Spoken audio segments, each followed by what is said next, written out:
आज हम देखेंगे अध्याय 5 धातुएं और अधातुएं। ठीक है। अध्याय 5 धातुएं और अधातुएं। तत्व। आप जानते हैं कि 118 तत्वों की खोज की जा चुकी है। ऐसे 5 तत्वों के नाम जिनका आप उपयोग करते हैं अपनी कॉपी में लिखे। आपके द्वारा बनाई गई सूची में लोहा, तांबा, एल्यूमिनियम, सोना, चांदी, ऑक्सीजन, कार्बन, हाइड्रोजन इत्यादि में से कुछ तत्वों के नाम हो सकते हैं। क्या ये सभी तत्व गुणों में समान हैं? आइए क्रियाकलाप द्वारा कुछ तत्वों के गुणों के बारे में जानें। तो हमको पढ़ना है धातुएं और अधातुएं। ठीक है। तो 118 तत्वों की खोज की जा चुकी है। कितना? 118 तत्वों की खोज की जा चुकी है। तो उन 18 तत्वों में हमको देखना है कि क्या सभी तत्वों के जो गुण है वो समान होते हैं कि नहीं होते हैं। उनमें से 118 तत्वों में कौन सी तत्व धातुएं हैं, कौन से तत्व अधातुएं हैं, उसको देखना है। ठीक है। तो ऐसा तो नहीं है कि 118 तत्व हैं उन सभी गुणों मतलब सभी तत्वों का गुण क्या हो, समान हो। कुछ तत्व के गुण अलग होंगे तो कुछ तत्व के गुण अलग होंगे। सभी तत्वों के गुण क्या होंगे, अलग अलग होंगे। ठीक है। तो उसी को हमको देखना है कि कौन से तत्व के गुण समान हैं और कौन से तत्व में क्या गुण पाया जाता है। ठीक है। अब है क्रियाकलाप तत्वों के गुण। क्रियाकलाप 1 आवश्यक सामग्री। पेंसिल, लेड, तांबे का तार, लोहे का टुकड़ा, कोयला, गंधक, रेगमाल, पेपर, हथौड़ी। ग्रेफाइट, तांबे के तार, लोहे के टुकड़े, कोयला और गंधक को रेगमाल पेपर से रगड़ कर देखिए तथा इनको हथौड़ी से पीटिए। पीटने से क्या परिवर्तन हुआ? रेगमाल कपड़े से रगड़ने पर तांबे के तार और लोहे के टुकड़े में चमक दिखाई देती है, अर्थात धातुएं चमकदार होती हैं। हथौड़ी से पीटने पर ये फैलकर चादर बन जाते हैं। यह गुण आघात वर्ध्यता कहलाता है। पीटने पर ग्रेफाइट, कोयला और गंधक का टुकड़ों में टूट जाना भंगुरता कहलाता है। क्या है? एक ग्रेफाइट और तांबे के जो तार और लोहे के टुकड़े, कोयला और गंधक, इसको हम क्या करते हैं, एक रेगमाल पेपर से रगड़ कर देखते हैं। उसको हम क्या करते हैं, रेगमाल पेपर से रगड़ कर देखते हैं तो उसमें क्या परिवर्तन होता है। तो तांबे के जो तार हैं और लोहे के टुकड़े हैं, तांबे के तार और लोहे के टुकड़ों को जब हम रेगमाल पेपर से रगड़ कर देखते हैं तो क्या हो जाता है, उसमें चमक दिखाई देती है। रगड़ने पर उसमें क्या आ जाती है, चमक आ जाती है तांबे के तार और लोहे के टुकड़ों में। ठीक है। तो जिसमें चमक होती है वो धातुएं हैं।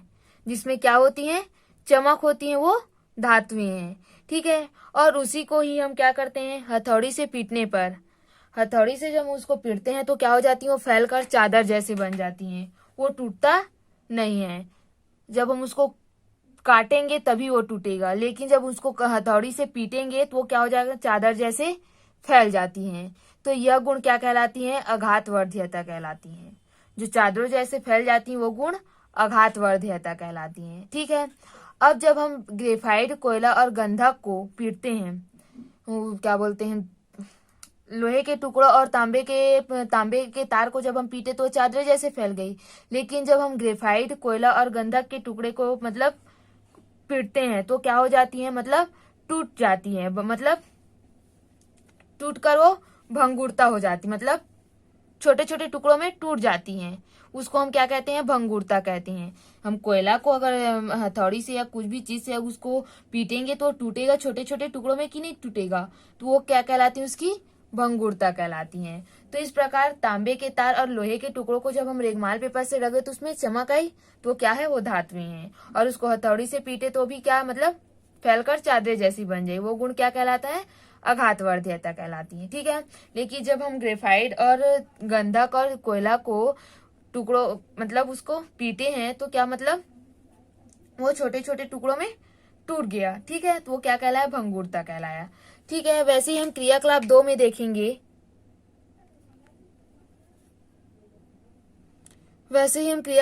देखेंगे। आवश्यक सामग्री तांबे का तार, पेंसिल, लेड, मोमबत्ती, माचिस। कुछ समय बाद तांबे के तार और पेंसिल लेड के एक सिरे को अलग अलग मोमबत्ती की लौ पर गर्म कीजिए। कुछ समय बाद उनके दूसरे सिरे को छूकर देखिए। क्या तांबे के तार और पेंसिल का लेड दूसरा सिरा गर्म होता है? तांबे के तार के दूसरे सिरे का गर्म होना यह प्रदर्शित करता है कि इसमें से ऊष्मा प्रवाहित होती है, अर्थात तांबा ऊष्मा का सुचालक है किंतु ग्रेफाइट ऊष्मा का सामान्य चालक है।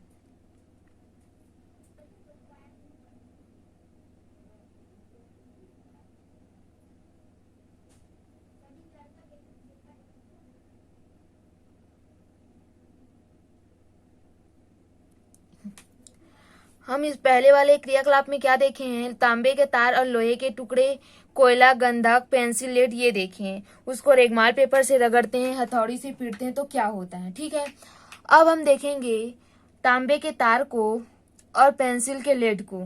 पेंसिल का जो लेड रहता है उसको ग्रेफाइट का रहता है वो। ठीक है, तो तांबे के तार को और पेंसिल के लेड को हम मोमबत्ती से क्या करते हैं, उसको जलाते हैं। उसके एक सिरे को मोमबत्ती से जलाते हैं।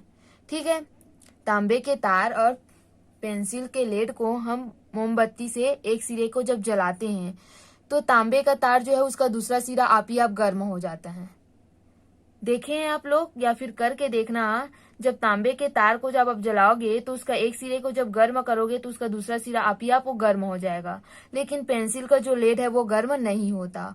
क्यों? क्योंकि जो तांबे का तार है उसका जो ऊष्मा है वो एक सिरे से दूसरे सिरे की ओर प्रवाहित होती है। तांबे के तार का जो ऊष्मा है वो एक सिरे से दूसरे सिरे तक प्रवाहित होती है और ग्रेफाइट में प्रवाहित नहीं होती। तो जो तांबा है वो क्या है, ऊष्मा का सुचालक है और ग्रेफाइट है वो ऊष्मा का सामान्य चालक है। इसी वजह से जो तांबे के तार में ऊष्मा है वो एक सिरे से दूसरे सिरे तक प्रवाहित होती हैं और ग्रेफाइट में ऊष्मा का जो मतलब ऊष्मा का जो प्रवाह है वो एक सिरे से दूसरे सिरे तक प्रवाहित नहीं होती। ठीक है, तो समझ आया, तांबे के तार में जो ऊष्मा है वो एक सिरे से दूसरे सिरे की ओर प्रवाहित होती है और क्योंकि तांबा जो है ऊष्मा का सुचालक है और ग्रेफाइट में ऊष्मा एक सिरे से दूसरे सिरे की ओर प्रवाहित नहीं होती क्योंकि ग्रेफाइट जो ऊष्मा का चालक है। ठीक है, अब हम देखेंगे क्रियाकलाप 3 में। क्रियाकलाप 3 में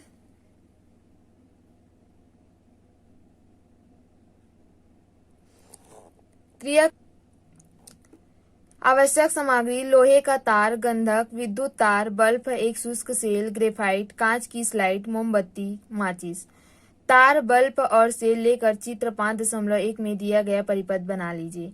परिपथ के 2 तार खुले रखिए। दोनों खुले तारों को चित्रानुसार लोहे के तार से जोड़िए। अब देखिए बल्ब जलता है या नहीं। इस प्रयोग को लोहे के तार के स्थान पर ग्रेफाइट लगाकर कीजिए। क्या बल्ब अभी भी जलता है?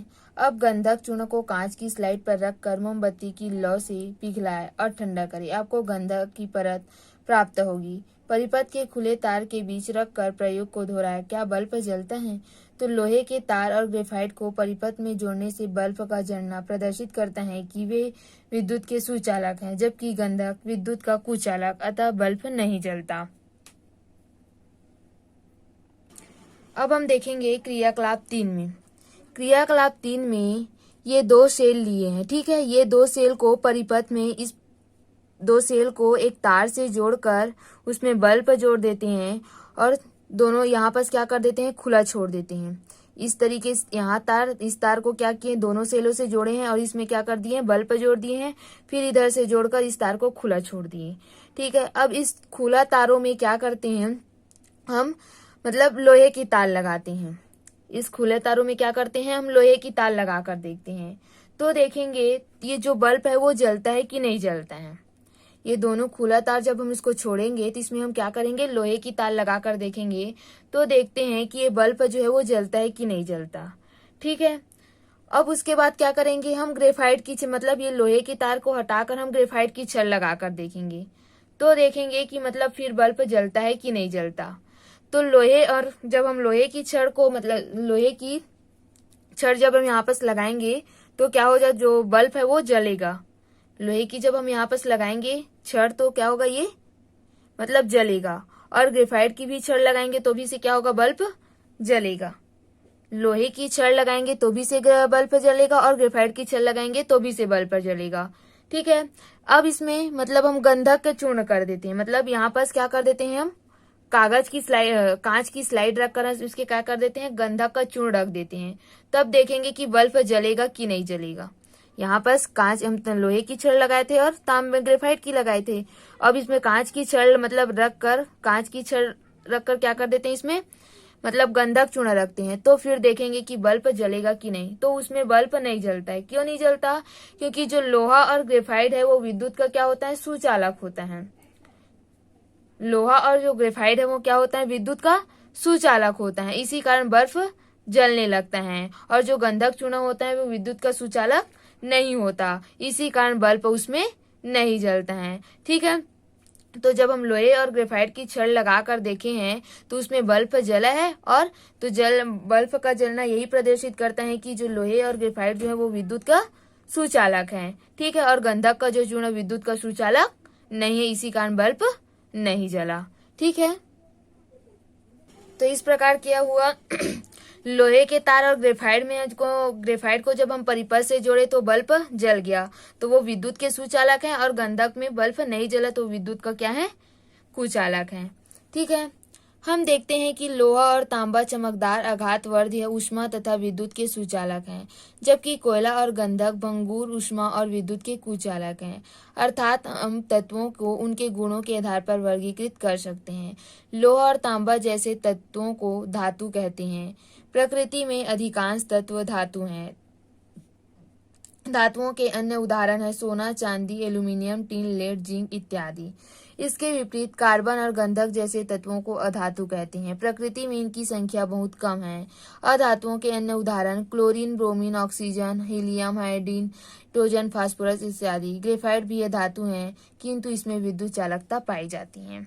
ठीक है, तो इस प्रकार हम क्या देखे हैं, तांबे के तार, लोहे में चमक देखे हैं, आघातवर्धी देखे हैं और ऊष्मा तथा विद्युत के सुचालक देखे हैं। ठीक है, तो क्या हो, मतलब जो आघातवर्धनी चमकदार होती हैं और जो विद्युत के सुचालक होते हैं वो क्या होते हैं, धातुएं होती हैं। ठीक है, तो इस प्रकार और अधिकांश मतलब प्रकृति में जो है अधिकांश संख्या में धातु पाई जाती हैं, जैसे कि सोना, चांदी, एल्यूमीनियम, टीन, लेड, ये सब क्या है, धातुएं हैं। और इसके मतलब अधातु जैसे कि कार्बन और गंधक, इसके क्या है, अधातु है। क्यों? क्योंकि इसमें विद्युत चालकता पाई जाती है। ठीक है, मतलब इसमें ये भंगु मतलब जब इसको हम क्या किया, इसको जब हम रगड़े रेगमाल पेपर से तो इसमें चमक उत्पन्न नहीं हुआ। ठीक है, और नहीं जब इसको हम पीटे तो क्या हुआ, ये भंगुर हो गया कि नहीं। तो इस प्रकार ये अधातु हैं। तो अधातु जैसे कि chlorine, bromine, oxygen, helium, iodine, nitrogen, phosphorus, ये सब क्या है, धातुएं हैं। ठीक है, अब हम देखेंगे क्या सभी धातुएं अधातुएं ठोस होती हैं। क्या सभी धातुएं और अधातुएं ठोस होती हैं?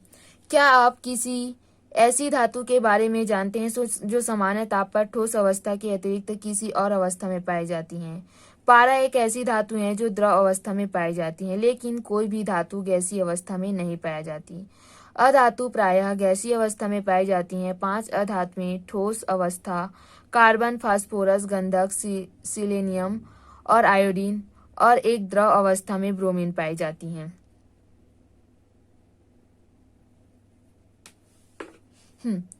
तो जो धातुएं होते हैं वो सामान्यतः पर ठोस अवस्था में ही पाई जाती हैं। ठीक है, लेकिन पारा एक ऐसी धातु है जो द्रव अवस्था में ही पाई जाती हैं।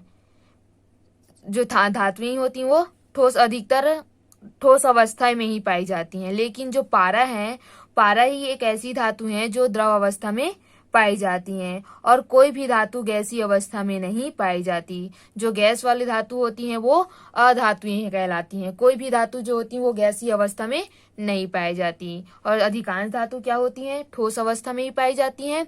और पारा ही एक ऐसा धातु है जो द्रव अवस्था में पाई जाती है, और गैस अवस्था में कोई धातु नहीं पाई जाती। वैसे ही अधातु है, तो जो गैसीय होता है वो पूरा क्या होता है, अधातु होती हैं। गैसीय अवस्था में जो पाई जाती हैं वो प्रायः अधातु ही होती हैं। ठीक है, और 5 अधातु जो ठोस अवस्था में पाई जाती हैं, कार्बन, फास्फोरस, गंधक, सिलेनियम और आयोडीन जो धातु हैं वो ठोस अवस्था में पाई जाती हैं। जितना भी गैसीय अवस्था में धातु रहेगा ना वो क्या है, अधातु है। ठीक है। और पांच जो अधातु हैं वो केवल ठोस अवस्था में पाई जाती हैं, जैसे कि कार्बन, फास्फोरस, गंधक, सिलेनियम और आयोडीन जो धातु है वो अधातु हैं। अधातु हैं जो कौन सी अवस्था में पाई जाती हैं? ठोस अवस्था में पाई जाती हैं। और द्रव अवस्था में केवल ब्रोमीन ही अधातु पाई जाती हैं। द्रव अवस्था में ब्रोमीन ही अधातु पाई जाती हैं। और गैसीय अवस्था में मतलब कोई भी धातु नहीं पाई जाती। धातु जो होती है वो ठोस अवस्था में अधिकांश पाई जाती है, ठीक है, लेकिन गैसीय अवस्था में धातु नहीं पाई जाती। और द्रव अवस्था में केवल एक ही धातु पाई जाती है जो कि पारा है, ठीक है। और अधातु जो है वो गैसीय अवस्था में अधिकांश धातुएं पाई जाती हैं। और ठोस अवस्था में केवल 5 अधातुएं पाई जाती हैं, कार्बन, फास्फोरस, गंधक, सिलेनियम और आयोडीन।